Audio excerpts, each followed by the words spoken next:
Hi, and welcome to my channel where I make dishes inspired by some of my favorite video game characters. Today's dish is inspired by Dr. Maruki from Persona 5 Royal. Before buying and playing Persona 5 Royal, I was skeptical if buying Persona 5 again so soon after its initial release would be worth it, but Maruki proved to me that it was. He's an extremely likable character in so many different ways. He's kind-hearted and obviously wants the best for everyone, his students included. He is smart, but not in a know-it-all way, and I've always found doctors that aren't all high and mighty to be so charming. He feels exactly like a cool adult that you can really trust. A lot of that is owed to his amazing voice actor, Billy Kometz, who I was absolutely gutted to find out passed away so young due to cancer. I still feel really emotional listening to his voice through all of his past works, and Maruki is certainly one of those characters that I know has left a lasting impression on so many gamers. Maruki is a wonderful character to be introduced into Persona 5 Royal. The only bummer I can think of for him is that as someone who played the original Persona 5 first, it was kind of obvious that he was going to have some kind of big role, likely as the unexpected antagonist, since he was new to Royal and had a lot of emphasis placed on him in the marketing. While becoming the ultimate final boss of the game was slightly expected for me, it didn't mean that his role as the villain was any less impactful though, which I think is really special. I know a lot of people agree that he's actually a brilliant villain for the game, and is one of those villains that you kind of feel bad defeating. The misunderstood villain trope in all media is getting a little old for some people, but I think it's really well done here. He really is just doing what he thinks is best for everyone in the world, even though his idea of helping others is slightly misguided. Maruki's palace was so intriguing to explore, and his final battles against the Phantom Thieves were all incredible. The scene where Maruki and Joker have a fistfight, while slightly funny out of context, like why are you punching one of your students, is impactful and can easily give you goosebumps. I, like many others, find Maruki as a standout character in Persona 5, and I'm so happy he was introduced in Royal. So many Persona characters are fun to make dishes for, and Maruki was no different. There are so many routes you could go for Maruki, because he's such a sweet guy that he would likely love desserts, and he's such a good cook that he would make so many delicious savory dishes, like in the Salt Bay scene. While I'm sure he would love anything made in his honor, how could I make him something without mentioning a food that is heavily associated with Maruki? That kind of food would be snacks. He's constantly offering snacks to the students, such as during counseling sessions, because he knows one of the easiest ways to a teenager's heart is through their stomach. Because of his association with snacks, I wanted to make some kind of popular Japanese snack, and the first one that came to mind for me was Pocky. There are so many options for flavors for Pocky, so all I needed to decide on was a flavor, and for that, I felt like apple and apple juice would be perfect since he's frequently sipping on apple juice and has pouches in his desk. So, altogether, we're making these apple juice Pocky snacks for Maruki that I know he'd absolutely love to whip up for the students at Shujin. Here's what you'll need to make your own. For the Pocky themselves, you'll need all-purpose flour, granulated sugar, salt, cold unsalted butter, and whole milk. For the apple coating, you'll need dried apple chips, optional apple cider finishing sugar, vegetable shortening, and white chocolate chips. For transparency, I ended up upping the recipe for this coating a little bit because I started running out of it.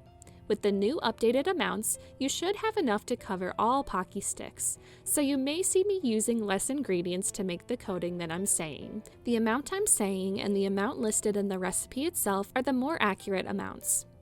To start the whole process, we'll begin with the main event, the Pocky dough.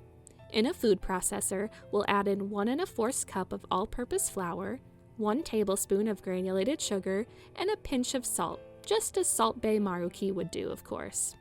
Pulse up the dry ingredients just a couple times so that everything is well dispersed, and then we'll grab 3 1/2 tablespoons of unsalted butter.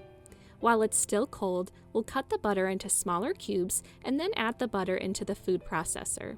We'll again pulse everything until it starts to resemble the texture of coarse breadcrumbs. And by the way, if you don't have a food processor, you can do this whole step in a bowl and just cut in the butter with a pastry cutter or fork until you see that same breadcrumb texture. Next, you'll add in 3 tablespoons of whole milk and once again mix until everything is well combined and distributed.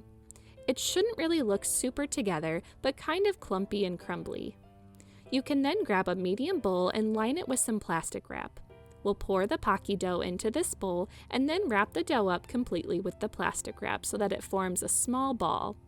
Feel free to smush the dough slightly together with your hands to get it to stick a little bit more. Once it's all wrapped up, place the dough into your fridge to chill for at least 30 minutes. So you'll have 30 minutes now to relax doing whatever you want. Feel free to spend it however you'd like, such as by researching like Dr. Maruki would. After 30 minutes, start preheating your oven to 350 degrees Fahrenheit and line a baking sheet with parchment paper. Depending on the size of your baking sheet, you might also need to line a second sheet with parchment paper. Grab your chilled dough out of the fridge and lightly flour a work surface. Turn the dough out on top of the surface and then use your hands and a rolling pin to roll the dough out into a rough rectangular shape. You want to roll out the dough until it's about a 1/5 inch thick in height, and you want the length of one of the sides to be about 5 inches since that's about how long a stick of Pocky is. Cut off the excess dough on the side so that your rectangle has nice and straight lines, then use a dough scraper or knife to cut the dough into very thin Pocky that are about a 1/5 inch wide.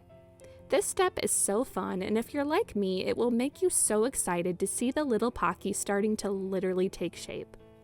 Roll out your excess dough into the same height and length as before to get as many Pocky sticks as you can. If you can, try not to overwork the dough so that your Pocky doesn't become too crumbly and brittle after baking. As you cut out your Pocky, place them onto your prepared baking sheet in straight little lines, making sure that no Pocky are touching. If the Pocky end up touching, they will stick together a little bit after baking, and you might have a hard time getting them to unstick without breaking them. Once all of your Pocky pieces are on the sheets, we're ready to toss them into the oven. Slide the sheet or sheets into the oven to bake for about 15 minutes until the Pocky have become a light golden brown, then you can remove the sheet from the oven. Allow the Pocky to cool on their baking sheet, and then it's time to switch gears over to our Pocky coating. Grab some dried apple chips and crush them up really finely. I crushed my apple chips within their own bag, and I had a hard time getting them to get really fine, so I should have honestly been less lazy and rolled them with a rolling pin or even used a mortar and pestle. But oh well, hindsight is 20/20. Once the apple chips are crushed, reserve about 1½ tablespoons worth, then place the rest of the crushed chips in a small bowl or plate for later. You'll want about 2/3 cup worth, give or take. While you're at it, you'll add about 2/3 cup worth of apple cider finishing sugar to a separate bowl or plate. You can also just use more of your crushed apple chips instead. Honestly, the apple cider finishing sugar is quite strong, so if you're not interested in it or can't find it, you're not really missing anything anyways. You'll then set those 2 plates aside for later. Add the 1½ tablespoons of crushed apple to a small bowl and then add in about a 1/2 tablespoon of shortening. Mix everything together until it becomes a paste-like consistency, then set this aside for later. Head over to the stovetop with a small saucepan and fill it with a small amount of water, about 1 inch deep. Start heating the pan on high until it starts boiling, and feel free to cover it with a lid to make the process faster. As the water is heating to a boil, add 1½ cups of white chocolate chips to a metal bowl. Make sure that the bowl is able to fit over the saucepan well without the bowl's bottom touching the surface of the water. Once the water is boiling and steaming enough to fog up Maruki's glasses, reduce the heat to medium-low until it's simmering, bubbling but not strongly boiling. Place the bowl of chocolate on top of the pot and heat the chocolate while stirring occasionally with a rubber spatula to make sure that the chocolate doesn't burn. Keep heating and stirring occasionally until the chocolate has fully melted. Then you'll add in your apple paste from earlier and mix again until it's well combined. Make sure that the white chocolate feels thin enough for dipping the Pocky into, and if it feels too thick, add in some more shortening, about a teaspoon at a time, and mix again. This is one thing I could have probably done better, as I might have left my chocolate slightly too thick because I had a few Pocky snap when dipping. Once you feel like the consistency of your chocolate is thin enough for dipping, remove the chocolate from the heat. We'll pour the chocolate into a tall, thin glass, preferably like a flute glass. A thinner glass will ensure that the chocolate will be higher up for dipping so that it can cover higher up on the Pocky stick. It's now time to assemble and decorate. One Pocky at a time, Dip the stick into the glass to coat the Pocky in chocolate and allow any excess chocolate to drip off. Roll the covered Pocky into the crushed apple until it's well coated, then place back onto your baking sheet. Repeat this process, dipping the Pocky and then rolling in the coating. Try to decorate about half with the crushed apple and half with the apple cider finishing sugar, or just all crushed apple if you don't have the finishing sugar.